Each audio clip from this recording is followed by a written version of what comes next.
नमस्ते। ये मेरा भाई सृजन वाघ। मैं कलकत्ता बर्धमान से आया। मैं इसको PLID ऑपरेशन होगा।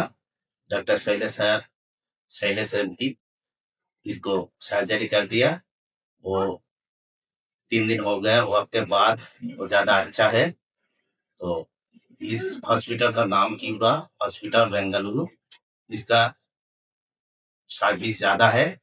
मेरा खुश हो इसके लिए। यहाँ के नर्स डॉक्टर पूरे अच्छे, सर्विस भी अच्छे। इधर का पैकेज भी बहुत कम है।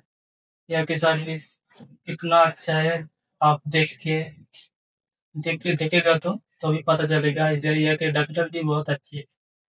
अभी मैं अभी बहुत अच्छे हैं। मैं 3 दिन हो गया, मेरा डिस्चार्ज हो गया। आज मैं निकलती हुई इधर से। आपको आप लोग को यही बोले हो तो इधर ही आओ। इधर से डॉक्टर भी बहुत अच्छे हैं। चलिए सर।